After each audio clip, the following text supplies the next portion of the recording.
बर्तमान आम विचार करवा कर्कट राशि। कर्कट राशि 14/5/2025 पर्यंत बृहस्पति एकादश, शनि 29 पर्यंत अष्टम थे नवम।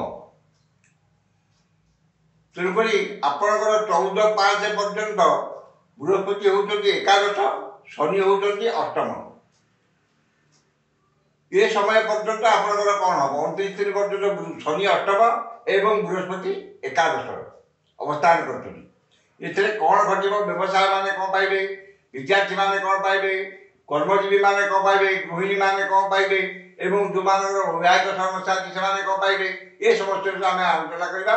कारण 29/5 पर्यटन 14/5 बृहस्पति और 29/3 शनि चलन होती। ये हूँ जातक मुख्य ये गोटे प्रथम भाग। तापर द्वितीय भाग कथा आम पुणी आलोचना करवा। प्रथम भाग कौन 14/5 पर्यटन बृहस्पति एकादश अच्छी। ये क्षेत्र में कौन हम ना व्यवसाय मान ये समय अत्यंत शुभ समय 14/5 पर्यटन। कारण बृहस्पति एकादश सर्व फल जाति एकादश बृहस्पति धन संपद प्राचुर्य प्रतिपत्ति आकस्मिक धन लाभ कौन विशेष सूत्र धन प्राप्ति अन्य को धन हूत धन फेरी पाए। व्यवसाय मान ये समस्त फल पाइबे। जो व्यवसाय करूँ आप 14/5 कर निश्चित भाव सफलता मिल। 5 टका जिनिस आप 25 टका बिक्री लोक नहीं पड़े और आप पोका बैगण बिक्री लोक बिक्री पड़े। कारण समय जो भल पड़ जाए आपंकर मटी धैर्य चुना हो जाए। समय खराब पड़े सुधा धैर्य मटी हो जाए। ये हूँ मुख्य समस्या। जेहेतु आप व्यवसाय मान एकादश बृहस्पति रोचे निश्चित भाव में व्यवसाय मान क्षेत्र में 14/5 पर्यंत अत्यंत शुभ समय। नूतन व्यवसाय करेंगे कि व्यवसाय शाखा बढ़ाने उद्यम करेंगे कि आउ गोटे किसी अलग अलग सोर्स किसी टका आसो कि नूतन व्यवसाय में चुक्तिबद्ध हे ये समस्त व्यवसाय मान क्षेत्र हो। शिक्षार्थी माने अष्टम शनि एवं बृहस्पति होती आप एकादश शिक्षार्थी मान शिक्षा अष्टम बृहस्पति शिक्षार्थी मान क्षति करेंगे। किंतु कौन हम ना शिक्षा किसी मात्रा जी चाहूले रखापी नंबर जी परसेंटेज रखापी चाहते से परसेंटेज किसी कमी जापे। कि विद्या प्रति आग्रह श्रद्धा आंतरिकता एकाग्रता बढ़ विद्या बुद्धि ए समस्त विकास घट मनटा स्थिर रठ पढ़ा से मनोनिवेश करेंगे पाठर से निश्चित भाव में भल करेंगे। जो मैंने उच्च शिक्षा आशायी उच्च शिक्षा पाइबार उच्च शिक्षा से पाइबे भल कॉलेज मन मुताबक कॉलेज पाइबे कि उच्च शिक्षा विदेश यात्रा करेंगे। ये सब जिन विद्यार्थी क्षेत्र हो पाठर से निश्चित भाव में 100 ରୁ 109 100 ରୁ 90 निश्चित भाव में सक्सेस पाइबे। कर्मजीवी कर्मजीवी मानकर कौन हम ना एकादश बृहस्पति अष्टम शनि एकादश बृहस्पति कर्मस्थान में गोटे भल परिवेश सृष्टि करें भल उन्नति पारे कर्म उन्नति पारे दरमा किसी बढ़ी पारे उच्च पदवी पाई उपयुक्त कर्मचारी कृपा लाभ करें समस्त सहकर्मी सहयोगी साहाय्य सहयोग मिल पाए ये समस्त हम। किंतु मुख्य समस्या कौन अष्टम शनि आपणकर स्वास्थ्यगत समस्या देखा कर्कट राशि शनि जेहतु अष्टम है आपंकर गैस प्रोब्लेम पेट काटिकाटी हवा इंडाइजेशन हवा वायु रोग बात रोग ये समस्त रोग भोगे यहाँ समस्त भोगे व्यवसायी एवं कर्मजीवी दुटा व्यवसाय समस्त क्षेत्र भल शारीरिक पीड़ाटी कर्कट राशि में अत्यधिक भाव मे मास पर्यंत जहाँ कम कले कर्मजीवी मान कौन हम ना से कम टे कौन विलम्ब घटे जोटा आम 5 मिनिट काउरिया कमटा से 10 मिनिट लगे कि कम कौन गोटे विघ्न हो कौन गोटे कम कर क्या गोटे फोन आसला कि किए गोटे डाकिदेला आपको किए गोटे ग्लास चा पीवा पड़ेगा ये समस्त कर्म आप कमटा सुरुखुरिया करेंगे कम भल हम उन्नति हम आपको भल पाइबे प्रमोशन हो पारे कि उच्च पदवी मिल पारे दरमा बढ़ी पारे ये समस्त हम। ये समस्त भितर कौन रहा आपंकर कम किसी समस्या बुझे कम धरते आप कौन गोटे कर सब समस्या किए आप फोन आसला सागे आप 10 मिनिट गपिले से 10 मिनिट कम आप बाहर देला से 10 मिनिट आप जी कम करा कथा से कमटा निश्चित भाव में बंद है सेटा आप 10 मिनिट 20 मिनिट रखा लगे ये कम किसी आप विघ्न घटो समस्या आसो। गृहिणी मानकर कौन हम ना गृहिणी मानकर जेहतु एकादश बृहस्पति से पैसा पत्र आडजस्टमेंट ठीक करेंगे मैं घर चलैया येटा ଯେଉଁଟା କହନ୍ତି ଆପଣଙ୍କର ଘର ଚଳିବାର ଯେଉଁ ଆପଣଙ୍କର ଚାଲିଚଳନଟା ଘର ଚଳନଟା କରିବା ପାଇଁ ସେ ଯେଉଁ କଳା ସେଟା ଜାଣିଥିବେ ଠିକ୍ରେ ସେଇ କଳାଟିକି ଠିକ୍ ହିସାବରେ ପ୍ରୟୋଗ କରିବେ ଏବଂ ଘର ଚଳିବ ଯେଉଁଟା 5-25 ଟଙ୍କା ଖର୍ଚ୍ଚ ହେବା ସେଇଟା କଟାକଟି କରି 320 ଟଙ୍କାରେ କରିଦେବେ। ଘର ଚଳିବେ, ଘର କିଛି ସଞ୍ଚୟ ମଧ୍ୟ କରିବେ ଗୃହିଣୀମାନେ। କିନ୍ତୁ ଶାରୀରିକ ସମସ୍ୟା ଗୃହିଣୀମାନଙ୍କ କ୍ଷେତ୍ରରେ ଦେଖାଦେବ। କ'ଣ ନା ଗ୍ୟାସ୍ ପ୍ରୋବ୍ଲେମ୍, ପେଟ କାଟି କାଟି ହେବା, ଜଏଣ୍ଟ ପେନ୍, ଗୋଡ଼ ହାତ ଘୋଡ଼ା ବିନ୍ଧା, ଏ ସମସ୍ତ ଜଏଣ୍ଟ ପେନ୍ ଟିକେ କର୍କଟ ରାଶିର ସମସ୍ତ କେବଳ ଶିକ୍ଷାର୍ଥୀ ବ୍ୟତୀତ ସମସ୍ତ ବ୍ୟବସାୟୀ, କର୍ମଜୀବୀ, ଗୃହିଣୀ ଏ ସମସ୍ତେ ମାନେ ଶାରୀରିକ ସମସ୍ୟା କିଛି ଭୋଗିବେ। ଏବଂ ଯେଉଁମାନେ ପ୍ରେମରେ ପ୍ରେମ ସମ୍ପର୍କରେ ଅଛନ୍ତି ସେମାନଙ୍କର ପ୍ରେମ ସମ୍ପର୍କଟି ମଜବୁତ ହେବ। କାହିଁକି ନା ଏକାଦଶ ବୃହସ୍ପତି ପ୍ରେମ ସମ୍ପର୍କ ବୃହସ୍ପତିଙ୍କ ଶୁଦ୍ଧିରେ ବିବାହ। ଯେହେତୁ ବୃହସ୍ପତି ଏକାଦଶରେ ଅଛନ୍ତି ପ୍ରେମ ସମ୍ପର୍କରେ ମଜବୁତ ହେବ। କିନ୍ତୁ ମଝିରେ ମଝିରେ ଯେଉଁ ତାଙ୍କର ଟିକେ ମନମାନି ହେଉଥିବ ସେଇଟା ତାଙ୍କର ପ୍ରେମ ସମ୍ପର୍କଟାକୁ ଆହୁରି ମଜବୁତ କରିଦେବ। କାରଣ ଆଜି ମନମାନି ହେଲା ପୁଣି ଏମିତି ମିଶିଯିବେ ଯେ ସେ ପୁରା ତାକୁ ଦିଗରେ ସିଏ ରହିପାରିବନି କି ଆକୁ ଦିଗରେ ସିଏ ରହିବନି। ପ୍ରେମ ସମ୍ପର୍କରେ ପ୍ରେମ ସେମାନେ ଅଛନ୍ତି ସେମାନଙ୍କର ନିଶ୍ଚୟ ଭଲ ହେବ। ଏବଂ ଯେଉଁମାନେ ବୈବାହିକ ଆଶାୟୀ, ଯେଉଁମାନେ ବିବାହ କର୍ମ ହେଇପାରୁନି, ଡେରି ହେଇଯିବା, ଏସବୁ ଜିନିଷ ସମସ୍ୟା ଯେଉଁ ଭୋଗୁଛନ୍ତି ସେଇଟା ଆପଣଙ୍କର 14-5 ଭିତରେ ଠିକ୍ ଠାକ୍ ହେଇଯାଇପାରେ। ଆପଣଙ୍କର ରିଙ୍ଗ ସେରିମନି ହେଇଯାଇପାରେ, ବିବାହ ବାକି ରହିପାରେ କିନ୍ତୁ ରିଙ୍ଗ ସେରିମନି ବା ନିର୍ବନ୍ଧ ଯେଉଁଟାକୁ କହନ୍ତି ଆପଣଙ୍କର ସେଇଟା ସମାଧାନ ହେଇଯିବ ଏବଂ ସେଇଟା ମଧ୍ୟ ହେଇଯିବ। ବୈବାହିକ ଆଶାୟୀ ମାନେ ବିବାହ ସମ୍ପର୍କ ହେବ 14-5 ପର୍ଯ୍ୟନ୍ତ। ମୁଖ୍ୟତଃ ମୋଟାମୋଟି ଭାବରେ ଦେଖିବାକୁ ଗଲେ ଆପଣଙ୍କର କର୍କଟ ରାଶିର କେବଳ ଶାରୀରିକ ପିଲାକୁ ଛାଡ଼ିଦେଲେ ଅନ୍ୟ କୌଣସି ସମସ୍ୟା ନାହିଁ। 14-5 ପରେ 14-5 ପରେ ଆପଣଙ୍କର ବୃହସ୍ପତି କର୍କଟ ରାଶିର ଦ୍ୱାଦଶ ବୃହସ୍ପତି ହେଇଯିବେ। ଏ କେତେ ଦିନ ପର୍ଯ୍ୟନ୍ତ ରହିବେ ନା 18-10 ପର୍ଯ୍ୟନ୍ତ ଆପଣଙ୍କର 18-10 ପର୍ଯ୍ୟନ୍ତ ବୃହସ୍ପତି ଦ୍ୱାଦଶ ହେଇଯିବେ। ତାପରେ ପୁଣି ଆପଣଙ୍କର ଦ୍ୱାଦଶକୁ ପଳେଇବେ, ପୁଣି ବକ୍ରଚାର ହେବେ। ଆପଣଙ୍କର 14-5 ପରଠାରୁ ଶନି ନବମ ହେଇଗଲେ 29 ଦିନରୁ ଏବଂ ବୃହସ୍ପତି ଦ୍ୱାଦଶ ହେଇଗଲେ। ଇଏ କ'ଣ କରିବ, କ'ଣ ଘଟିବ ବ୍ୟବସାୟୀମାନଙ୍କ କ୍ଷେତ୍ରରେ? ବ୍ୟବସାୟୀମାନଙ୍କ କ୍ଷେତ୍ରରେ 5 ଟଙ୍କା ଆୟ କଲେ 25 ଟଙ୍କା ଖର୍ଚ୍ଚ ହେଇ ପଡ଼ିଥିବ।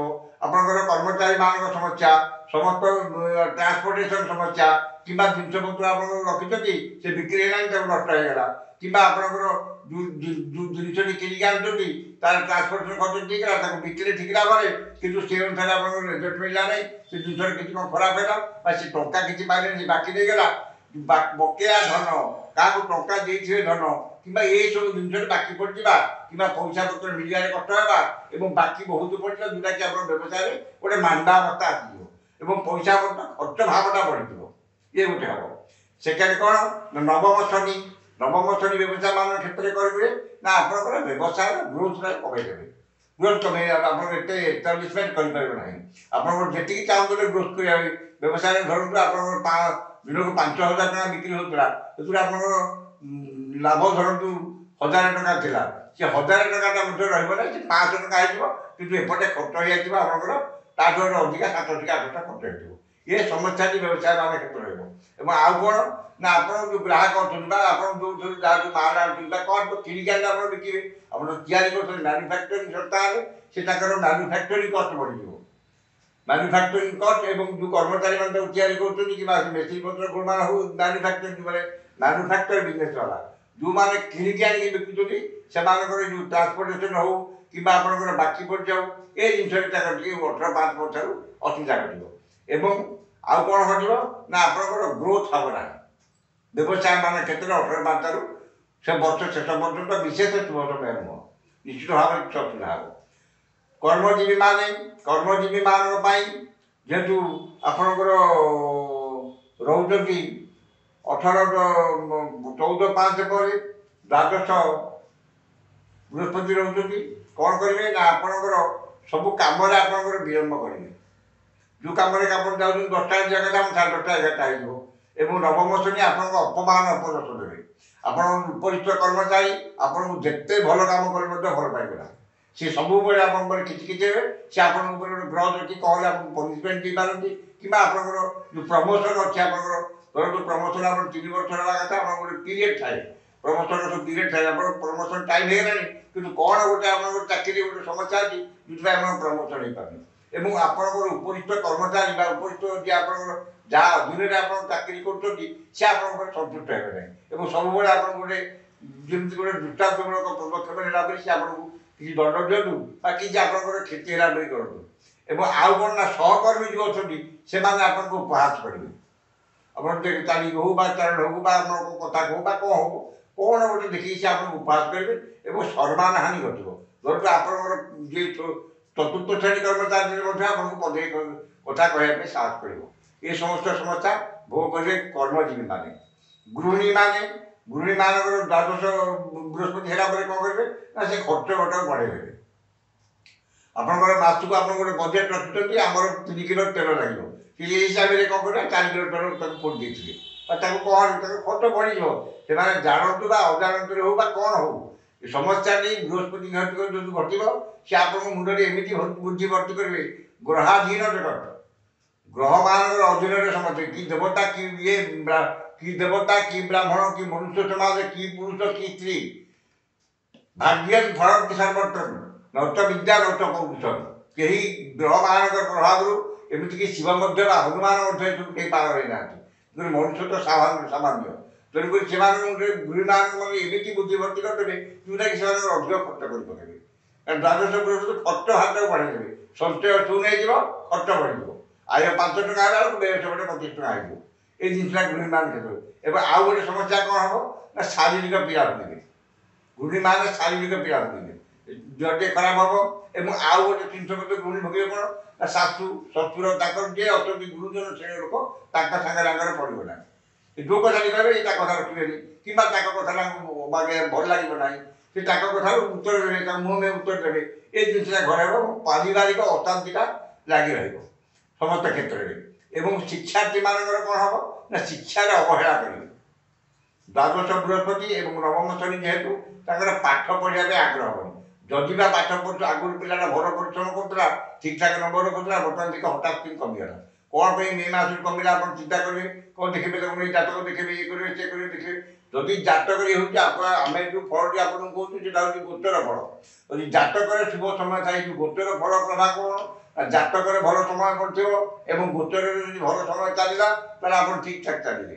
ଏବଂ ଗୋଚରରେ ଯଦି ଆପଣଙ୍କର ଭଲ ଫଳ ଅଛି କିନ୍ତୁ ଜାତକରେ ଭୟଙ୍କର ଖରାପ ପିରିୟଡ଼ ଚାଲିଛି ତ ଆପଣଙ୍କର ଗୋଚର ଫଳ କିଛି କାମ ଦେବ ନାହିଁ। ସେ ଆପଣଙ୍କୁ କିଛି ମାତ୍ରାରେ ପ୍ରୋଟେକ୍ସନ୍ ଦେବ, ଅଲଗା କିଛି ଆପଣଙ୍କ ଭଲ ହେବନି। ଜାତକରେ ଖରାପ ସମୟ ଚାଲିଲେ ଆପଣଙ୍କୁ କେହି ରଖିପାରିବେ ନାହିଁ। ଗୋଚର ଫଳ ଏକାଦଶ ଶନି ଦ୍ୱିତୀୟ ବୃହସ୍ପତି ଦିନ ମଧ୍ୟ ଆପଣଙ୍କୁ ଖରାପ ଫଳ ମିଳିବ। ଏଥିରେ କୌଣସି ଅତ୍ୟୁକ୍ତି ନାହିଁ। ଯଦି କହୁଛନ୍ତି ଏ ବିଷୟରେ ଆପଣଙ୍କୁ ଭଲ ଫଳ ମିଳିଯିବ ବୋଲି ଗୋଚର ଫଳ ଦେଖି ସେ ବିଲକୁଲ ସମ୍ଭାବନା ନାହିଁ। ଯଦି ଆପଣଙ୍କର ଜାତକରେ ଭଲ ଜନ୍ମ ଜାତକ ଏରା ମୁଖ୍ୟ ଗ୍ରହ ଫଳ ପାଇଁ ଆପଣଙ୍କର ଜନ୍ମ ଜାତକ ମୁଖ୍ୟତଃ ଦେଖାଯାଏ। ଗୋଚର ଫଳଟା ସେ ଗୋଟେ ସମୁଦ୍ରକୁ ଯଦି ଗୋଟେ ତାହାକୁ ବତେଇ ଯେମିତିକା ଏ ଗୋଟେ ସେମିତିକା ଗୋଚର ଫଳ ଏବଂ ଜାତକ ଯାହାର ଭଲ ସମୟ ଚାଲିଥିବ ତାକୁ ଯଦି ଭଲ ସମୟ ଦୁଇଟା ଯଦି ସମାନ ସାମଞ୍ଜସ୍ୟ ରହେ ତାହେଲେ ସେ ଅତ୍ୟଧିକ ଉନ୍ନତି କରିବ, ଅତ୍ୟଧିକ ଭଲ ଫଳ ଦେବ। ଜାତକରେ ଯଦି ଖରାପ ସମୟ ଚାଲିଛି ଅତ୍ୟଧିକ ଖରାପ ସମୟ ଚାଲିଛି କ'ଣ ଟିକେ ଟିକେ ଖରାପ ହେଇଥିଲେ ଗୋଚରରେ ଭଲ କଲେ ତାହେଲେ କିଛି ମାତ୍ରାରେ ଚେଞ୍ଜ ହେଇଯିବ। ଜାତକରେ ଖରାପ ସମୟ ଚାଲିଛି ଗୋଚରରେ ଭଲ ସମୟ ଚାଲିଲେ କିଛି ବଦଳିବ ନାହିଁ ଆପଣଙ୍କର। ଏ ହେଉଛି ମୁଖ୍ୟ କଥା ଆପଣଙ୍କର। ତେଣୁକରି ଏ ଶିକ୍ଷାର୍ଥୀମାନେ କ'ଣ କରିବେ ନା ଶିକ୍ଷାରେ ଟିକେ ଅବହେଳା କରିବେ।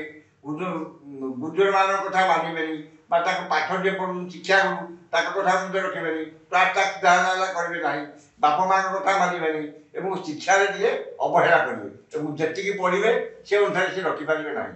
ଇଏ ହେଉଛି ତାଙ୍କର ମୁଖ୍ୟ ଉଦ୍ଦେଶ୍ୟ। ସେକେଣ୍ଡ ଥିଙ୍ଗ ହେଲା କ'ଣ ନା ଆପଣଙ୍କର ଗୃହିଣୀମାନେ ଶାଶୁ ଶ୍ୱଶୁର ତାଙ୍କ ବୟୋଜ୍ୟେଷ୍ଠ ବ୍ୟକ୍ତି ୟାଙ୍କ ସାଙ୍ଗରେ ପଡ଼ିବ ନାହିଁ ଏବଂ ଶାରୀରିକ ପୀଡ଼ା ଭୋଗିବେ।